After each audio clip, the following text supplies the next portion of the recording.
வணக்கம் guys, welcome back to trial and success channel. எப்படி சொல்றதுன்னு தெரியல, எங்க பார்த்தாலும் பேசில் ஜோசப், எதுல பார்த்தாலும் பேசில் ஜோசப். புகழ்ச்சி பிடிக்காது அவருக்கு நம்ம தனி வீடியோ ஒன்று பண்ணியிருக்கோம், அதுவுமே வந்துட்டு இருக்கு பாருங்க.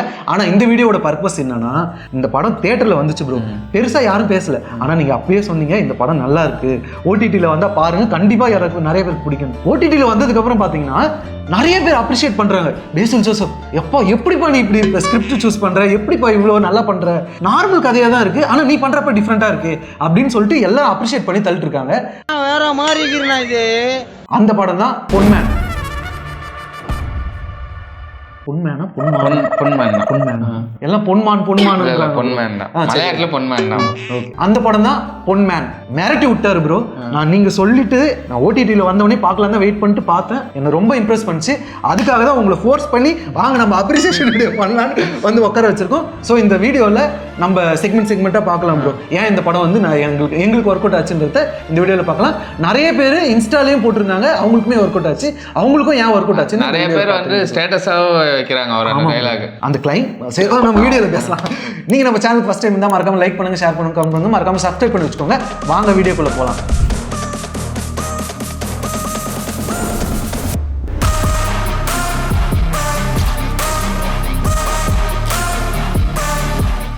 ஓகே ப்ரோ, ரொம்ப ஆவலா இருக்கு. ஃபர்ஸ்ட் நம்ம ஸ்டோரி லைன் பார்த்துடலாம் ப்ரோ. நீங்க ஸ்டோரி லைன் எடுத்துக்கிட்டாலே யூஸ்வலா அடிச்சு தொயிச்சு இதுதான் அப்படின்ற மாதிரியான ஸ்டோரி லைன் தான். படம் சினிமான்னு எடுத்துக்கிட்டாலே ஒரு 60% பார்த்துருப்போம். முக்காவாசி நம்ம கனெக்ட் பண்ற மாதிரி தமிழ், தெலுங்கு, மலையாளத்துல 3 லாங்குவேஜ்ல இருக்கிற ஒரு கண்டென்ட் தான் இது. ஆனா இதை இவங்க எப்படி ஹேண்டில் பண்ணிருக்காங்க ப்ரோ? மலையாளத்துக்குன்னு இருக்கிற ஒரு ரியலிஸ்டிக் ஃபேக்டர் நிறைய இருக்கும். ஆக்சுவலா இது வந்து ஒரு நாவல் தழுவி எடுத்த ஒரு படம் தான் இது. அது வந்து ஜோடி சங்கர் அந்த டைரக்டர் எடுத்திருக்காரு. இந்து கோபின்னு சொல்லிட்டு அந்த நாவல் ஒரு நாவல் தான் எடுத்து பண்ணியிருக்காங்க. First time director. அவர் ஆல்ரெடி மஞ்சுமல் பாய்ஸ்ல ஆர்ட் டைரக்டரா இருந்திருக்காரு. அவர் தான் இங்க பண்ணியிருக்காரு. ரொம்ப ரியலிஸ்டிக்கான அப்ரோச். மலையாளனாலே ரியலிஸ்டிக் தான், பட் ஸ்டில் இது வந்து இன்னும் ரியலிஸ்டிக். இது ஆக்சுவலா கேரளால கொல்லம்னு ஒரு டிஸ்ட்ரிக்ட்ல நடக்குது. அதை தழுவிதான் இந்த படமே எடுத்திருக்காங்க. இந்த படத்தோட ஸ்டோரி அதுதான்.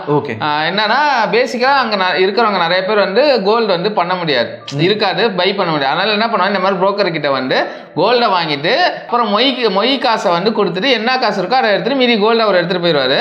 இல்ல அதிகமா இருந்ததுன்னா மொய் நீங்க வேணா வாங்கிக்கலாம், எடுத்துக்கலாம். அந்த மாதிரி ஒரு பிராக்டிஸ் தான். அதுல வர ஒரு பிரச்சனையை தான் இந்த படம் வந்து மேஜரா பேசுது. அதை மட்டும் பேசாம இன்னும் நிறைய சுத்தி நிறைய லேயர்ஸ் வந்து உள்ள சொருவி இருக்காங்க. ஓகேவா? அது ஒரு மேஜர் ஃபேக்டர். ஒண்ணு இவ்வளவு விஷயம் பேசி பாருங்க, அரசியல் பத்தி பேசியிருக்காங்க, ஒரு பொண்ணை இப்படி ட்ரீட் பண்ணணும்னு பேசியிருக்காங்க, ஒரு ஆணா இருந்தது இப்படி இருக்கு, ஒரு பொண்ணை ட்ரீட் பண்றாங்க, ஒரு கோல்டுக்கும் பொண்ணுக்கான ரிலேஷன், இவ்வளோ ஜானர் எக்ஸ்ப்ளோர் பண்ணி எங்கேயுமே வந்து ப்ரீச்சியா இல்ல. அதுதான் ப்ரோ ஃபர்ஸ்ட் பாயிண்ட்கான ஒரே பாயிண்ட். என்னன்னா எங்கேயுமே ப்ரீச்சியா இல்ல, ஆனா அவ்வளவு விஷயம் பேசியிருக்காங்க, நம்மள அதை ஹிட் பண்ணுது. அதுதான் ஆக்சுவலா இது ஒரு ப்ரீச்சியான விஷயம் தான், ஆனா எங்கேயுமே ப்ரீச்சினஸ் இல்லாம ஒரு ஸ்கிரீன் பிளேயரா நான் சொல்ல முடியும். அந்த மாதிரி தான் இருந்தது. அதனால தான் இது வந்து இன்னும், ஏன்னா இது ரொம்ப வெகச்சிகரத்தை கனெக்ட் பண்ற ஒரு சப்ஜெக்ட்ல. ஓகே ப்ரோ, அடுத்த பாயிண்ட் என்னன்னா கேரக்டரோட கனெக்ஷன்ஸ். நம்ம கூட நல்லாவே அவங்க பண்ண கேரக்டர்ஸ் கனெக்டடா இருந்தாங்க. அதை பத்தி உங்களுக்கு நான் அந்த போன பாயிண்ட்ல சொன்ன லீடரா இது வந்து ரொம்ப ரிலேட்டபிளான ஒரு ஸ்டோரி. என்னன்னா நிறைய லோவர் மிடில் கிளாஸ் லோவர் பீப்புளுக்கு வந்து இது வந்து கனெக்ட் ஆன மேஜர் ரீசன் என்னன்னா, எல்லாருமே இந்த கோல்டு இந்த டவுரி ப்ராப்ளம் இன்னமும் இருக்கு. இந்த படம் நிறைய பேர் நான் ரிவ்யூ பார்க்கும்போது என்ன சொன்னாங்கன்னா, இன்னமும் அந்த பிரச்சனை எல்லாம் இருக்கா? இல்ல, இன்னமும் அந்த பிரச்சனை இருக்கு. ஓகேவா? ஏன்னா இன்னொன்று என்னன்னா, அந்த படம் வந்து மோர் தென் மேல் ஃபீமேல் ஆடியன்ஸ்க்கு வந்து இந்த படம் வந்து பயங்கரமா கனெக்ட் ஆகுது. ஏன்னா அந்த ஸ்ட்ரகிள் அவங்களுக்கு தெரியும், அதான் இவங்க வந்து ரிப்ளிகேட் பண்றாங்க. இது ஏதோ வந்து நடக்காத விஷயம் இல்லை, இப்போ வரைக்கும் நடக்கிற ஒரு விஷயம் தான். அதனால தான் நம்மளுக்கு இன்னமும் வந்து அந்த படம் வந்து நல்ல ஒரு கனெக்ட் கொடுத்த ஒரு ரீசனு அந்த ஸ்ட்ரகிள். இன்னொன்று அந்த ஸ்ட்ரகிள், பேசில் ஜோசப் அந்த சூசைட் பற்றி பேசுற அது எல்லாமே லைக் நார்மல் டைம்ல நம்ம யோசிச்ச விஷயங்கள். அதை சூப்பராக ஒருத்தன் அரசியல்ல இருக்கான், அரசியலுக்காக எல்லாம் பண்றான், கடைசியில வந்து அந்த அரசியல் அவனுக்கு என்ன பண்ணுச்சுன்னு ஒன்றும் பண்ணல. கடைசியில அவன் அதுக்காக தான் கடன் வாங்குறான். அவன் கட்சிக்காக போய் சண்டை போடுவான், கடைசியில கட்சி நிக்காது. போயிட்டு அதுக்கப்புறம் கல்யாணம் இருக்கும்போது அதுக்கு கடன் வாங்குவான், அதுல போய் மாட்டிப்பான். அந்த மாதிரிதான் இருக்கும். அதை வந்து சூப்பரா காட்டியிருப்பாங்க. நான் மெசேஜ் சொல்றேன்னு சொல்லாம சீன்ஸா பிராக்டிக்கலா இருக்குன்னு அதை சூப்பரா கன்வே பண்ணி காட்டினது வந்து எனக்கு ரொம்ப பிடிச்சிருந்தது. நம்ம அப்பனோ தாத்தாவோ 10 பைசா கூட நமக்காக சம்பாதிச்சு வைக்கல, கிடைக்கிற நேரத்துல நம்ம சந்தோஷமா இருக்கணும், இல்லாத நேரத்துல கஷ்டப்படணும். அடுத்த பாயிண்ட் என்னன்னா ப்ரோ, கேரக்டரோட ஆர்க்ஸ் பாத்தீங்கன்னா ஒரு கேரக்டர் வந்துட்டு இவன் ஃபுல்லா நல்லவன் பா, இவன் ஃபுல்லா கெட்டவன் பா அப்படின்னே இல்ல. எல்லாருக்குள்ளயும் ஒரு நல்லதும் இருந்துச்சு, ஒரு டிரான்ஸ்ஃபர்மேஷன் இருந்துச்சு, கெட்டதும் இருந்துச்சு, நல்லதும் இருந்துச்சு, அந்த மாதிரி இருந்துச்சு. இதை பத்தி உங்களுக்கு? ஆக்சுவலா ஹியூமன் லைஃப்னா அதான் எல்லாரும் சொல்லுவாங்க, இவன் நல்லவன்ப்பா, இவன் கிடையாது, அப்படிலாம் கிடையாது. எல்லாரு கையிலுமே அந்த சுச்சுவேஷன் தான் பிளே பண்ணுவோம். அந்த படத்துல அதெல்லாம் அவங்க மேஜரா எடுத்திருக்காங்க. இங்க யாரும் ஹீரோவும் கிடையாது, வில்லனும் கிடையாது. ஈவன் அந்த சஜ்ஜு கோபி கூட வில்லன்லாம் கிடையாது. அதாவது அம்பன் கேரக்டர் வந்து அதுதான் அவனோட சுச்சுவேஷன். மேபி அவன் எடுக்கிற டிசிஷன் மேபி தப்பா இருக்கலாம், அதெல்லாம் அவங்க இதுல சொல்லியிருக்காங்க. பட் ஸ்டில் இப்போ நீங்க பேசில் ஜோசப் கேரக்டர் எடுத்தாலுமே அவனை ஃபர்ஸ்ட் நம்ம பார்க்கும்போது ரூடா இருக்கிற மாதிரி தான் இருக்கும். But he has to be rude. அவன் வாழ்க்கையை போகணும்னா he has to be rude in that situationல. ஏன்னா அவனும் வந்து நம்ம என்ன நினைப்பான், அவன் காசு இருக்கிறவன் அப்படிலாம் நினைப்பான், அதனால தான் ரூடா. அதுக்கப்புறம் அவனோட ஸ்டோரி தெரியும்னா okay he has a purpose. அவன் சுயநலமா தான் இருக்கணும். சம்டைம்ஸ் நம்ம சுயநலமா தான் இருக்கணும் நம்ம வாழ்க்கையில. நெகட்டிவ் சுச்சுவேஷன்ஸ் தான் பிளே பண்ணல. அதுதான் பேசில் ஜோசப் கேரக்டர் எனக்கு இருக்கும். இந்த பக்கம் பாத்தீங்கன்னா ஃபர்ஸ்ட் நம்ம லிஜோமல் மேல பாவம் தான் போடுவோம், கஷ்டப்பட்டு தானே இருக்கான், ஏன் அப்படி டார்ச்சர் பண்றான் அப்படின்னு தான் இருக்கும். ஆக்சுவலி ஏன் அப்படின்னா ஃபர்ஸ்ட் நைட்டுக்கு வாசல்ல உட்காந்து நீ உட்காந்து அதெல்லாம் பார்க்கும்போது ரொம்ப பாவமா இருக்கும். பட் அவனுமே கொடுக்க மாட்டான், அந்த நகையை கொடுக்க மாட்டான். ஏன்னா நகையை கொடுத்தா அவன் லைஃப் போயிடுன்னு அவளோட பாயிண்ட். அப்ப அந்த இடத்துல வந்து கல் நெஞ்ச காரியரா தெரியுதா. பட் ஸ்டில் அவ அங்க அந்த வீட்டுக்கு போனே பேசில் ஜோசப் ஸ்டோரி தெரிஞ்சா அவளோட ரியலைசேஷன் அது சூப்பரா இருந்தது. லிஜோமலோட அண்ணனா நடிச்சிருப்பாரு, அவரோட ரியலைசேஷன் ரூம் சீன் வரைக்கும் அவன் கேர் ஃப்ரீயா தான் இருப்பான், என்ன எதையும் வர மாட்டான், தேவையில்லாம கட்சியில சுத்திட்டு இருப்பான், அம்மா அவ்வளவு கஷ்டப்படுறாங்க அப்படிலாம் இல்ல. அதே மீறி ஒரு தடவை ஒருத்தன் கேள்வி கேட்டான், சூசைட் அட்டம் பண்ண போவான், அதுக்கப்புறம் ஒரு ரியலைசேஷன் வரும்ல, அது சூப்பரா இருந்தது. சூப்பரா இருந்துச்சு. வில்லன் அம்பன் நம்ம அவர் கேரக்டருமே அதுதான், அவர் ரியலைஸ் பண்ணாரா இல்லையான்னு அவங்க புதுசா காட்டல. அந்த கல் நெஞ்சக்காரன் அப்படியே தான் இருக்கான். சில பேர் மாறவே மாட்டாங்களுக்கு அந்த ஒரு கேரக்டர் ஒரு எக்ஸாம்பிள் கூட சொல்லலாம்னு வச்சுங்களேன். அந்த மாதிரி தான் ஃபுல்லாவே. ஈவன் லிஜோமலர் அம்மாவா நடிச்சவங்க கூட ஒரு நல்ல கேரக்டரா இருக்கும். எல்லாருமே லைக் சூப்பரான ஒரு கேரக்டர் எழுதுன ஒரு ரிவன் ஃபிலிம் தான். மெயினா இப்ப நம்மளோட அடுத்த பாயிண்ட் என்னன்னா பர்ஃபார்மன்சஸ். நீங்க சொன்னதுலேயே பர்ஃபார்மன்சஸும் கவர் ஆயிடும். எல்லாருமே அவங்க அதான் போல அப்படின்ற மாதிரி தான் இருந்துச்சு, நடிக்கிற மாதிரியே தெரியல. அவங்களோட ஒரு ஆக்டராவே பார்க்க முடியல ப்ரோ, அவங்க அந்த கேரக்டர் தான். ஈவன் நம்ம அம்பன் வந்துட்டு நம்ம எவ்வளவு காமிக்கலா பார்த்திருப்போம், இதுல பாத்தீங்கன்னா என்னடா இவன் இவ்வளவு ரூடா இருக்கானே இந்த ஆளு அம்பன்ற மாதிரி அந்த கேரக்டரை தான் பார்க்க முடியல. மலையாளம் இண்டஸ்ட்ரியில அதுதான் எல்லாருமே ரியலிஸ்டிக். இன்னொரு அந்த கேரக்டரா ஃபிட் ஆயிருவாங்க. யாருமே பேசில் ஜோசப் என்னைக்கும் பேசில் ஜோசப்பா தெரிய மாட்டாங்க, லிஜோமல் தெரிய மாட்டாங்க, அந்த கேரக்டரா தான் தெரிவாங்க. அதே தான் இந்த படத்துலயும் பேசில் ஜோசப் நம்மள இவ்வளவு நாள் வந்து சிரிச்சு லார்ஜர் எக்ஸ்ட்ரா நம்மளுக்கு வந்து தெரியும், சூக்ஷ்ம டெக்ஸ்ட்ல வில்லத்தனமும் பண்ண தெரியும்னு சொல்லிட்டு அதனால சிரிப்பு கைண்ட வில்லத்தனம் தான் வச்சுங்களா. அதுல ஒரு ஜானர் அவரோட இது எப்போதுமே இருக்கும். ஆனா இதுல வந்து சீரியஸா ஃபுல்லாவே சீரியஸ் ஆகி நிறைய இடத்துல ஸ்கோர் பண்றதுக்கு ஆக்டரா எனக்கு தெரிஞ்சு அவரோட பெஸ்ட் பர்ஃபார்மன்ஸா நான் இந்த படம் தான் நான் சொல்வேன். எனக்கு அதே மாதிரி அவர்கிட்ட இருந்து நிறைய டேக் அவே இருந்துச்சு, எனக்கு சூப்பரா இருந்துச்சு அவர்கிட்ட இருந்து கேரக்டர். எனக்கு பிடிச்ச எனக்கு தெரிஞ்ச வரைக்கும் நான் முக்காவாசி ஒரு படம் எல்லாத்தையும் பார்த்துட்டேன் ப்ரோ.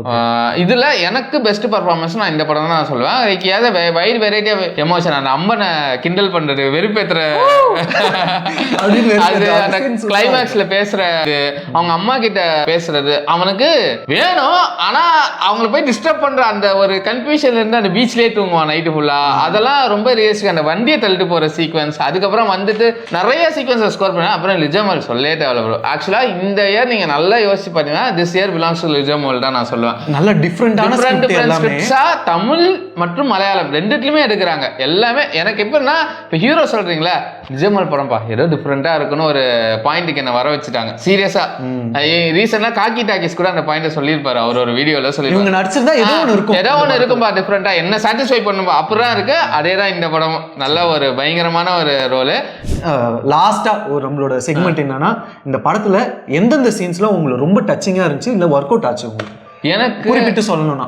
நிறைய சீன்ஸ் இருக்கு. படமே கைண்ட் ஆஃப் எல்லாமே இம்பார்ட்டன்ட் ஒரு சீக்வன்ஸ் தான் சொல்லுங்க. எனக்கு ரொம்ப ஸ்டாண்ட் அவுட்டா ஃபீல் பண்ணது வந்து அதான் அந்த ஃபர்ஸ்ட் நைட் சீக்வன்ஸ்ல போட்டுக்கு வெளில உட்காந்துருப்பாரு, நைட் ஃபுல்லா உட்காந்துருப்பாரு, போய் பாப்பாரு அந்த சீனை வேணாம் முடிஞ்சிச்சா நகையை வாங்கறதுக்காக அப்படி. அந்த ஃபர்ஸ்ட் சீக்வன்ஸ். செகண்ட் சீக்வன்ஸ் வந்து கிளைமேக்ஸ் சீக்வன்ஸ், நம்ம லிஜோமலோட பேசுறேன், வேற லெவல் சீக்வன்ஸ் தான் அது. மொட்டை படத்தோட கண்டென்ட் அந்த சீன்ல வச்சுட்டாங்க. ஒரு பொண்ணு எப்ப அழகா இருக்கா, நகை இல்லாம இருக்க மாதிரி எனக்கு அழகா இருப்பா அப்படின்னு சொல்ற சீக்வன்ஸ். அப்புறம் லிஜோமோல அந்த ஸ்டாப் பண்ணதுக்கப்புறம் லிஜோமோல அவங்க வீட்டுக்கு பேசில் ஜோசப் வீட்டுக்கு போயிட்டு ஏரிக்கரை நின்று பேசுவாங்க. One of the best sequence in this year. நான் அதை தான் நான் சொல்லுவேன். எனக்கு கிளைமேக்ஸோட நான் சொன்ன படம் பார்த்துட்டே வந்து சொன்னேன், எனக்கு ஒரு சீக்வன்ஸா இந்த வருஷத்துல பிடிச்சது எனக்கு அதுதான். அந்த கான்வர்சேஷனே லிட்டரலா இட் மூட் மீ. அடல்சன்ஸ்ல எனக்கு லாஸ்ட்ல வந்து அவரோட ஆக்டிங்கை பார்த்து நான் மூவ் பண்ணேன். பட் இதுல வந்து அந்த சீனாவே எனக்கு வந்து ரொம்ப பிடிச்சிருந்தது. இந்த சீன்ல ஒண்ணே ஒண்ணு ப்ரோ, உங்களுக்கு வந்து இந்த சீன்ல வந்து ஒன்னு கன்வே ஆகும். லிஜோமல் வந்துட்டு ஏதோ பண்றாங்கன்னு கன்வே ஆகும். ஆனா ஐயோ அப்படி பண்ணக்கூடாதுன்னு நினைச்சிருப்பீங்க. அது கிளைமேக்ஸ்ல உங்களுக்கு பிரேக் ஆகும். அந்த லவ் வந்து ரொம்ப ஆர்கானிக்கா இருந்தது ப்ரோ, சூப்பரா இருந்தது. அந்த இடத்துல தான் நம்மளுக்கு அவங்க லவ் பண்றாங்கன்னே தெரியும். பேசல ரொம்ப ஆர்கானிக்கா இருந்தது. எனக்கு தி பெஸ்ட். அந்த சீனை இந்த வருஷம் பிரேக் பண்ணுமான்னு எனக்கு ஒரு டவுட் தான். ஆக்சுவலா நான் படம் வந்துட்டு அந்த சீனை மட்டும் திருப்பி ஒரு தடவை பார்த்தேன். அம்பனோட அப்பா இவர் நகையை எடுத்துட்டு, அந்த சீக்வன்ஸுக்கு முன்னாடி சீக்வன்ஸ், நகையை எடுத்துட்டு போவா, ஐயோ மாட்டிப்பாலன்னு ஒரு டென்ஷன் இருக்கும். அவர் பாத்துருவாரு.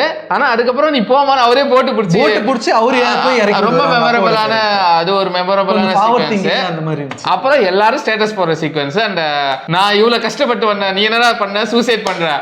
ஆனா எதுவும் நடக்காத மாதிரி நான் நிம்மதியா தூங்கல. உண்மையை சொல்லணும்னா நான் தானே தூங்கணும்.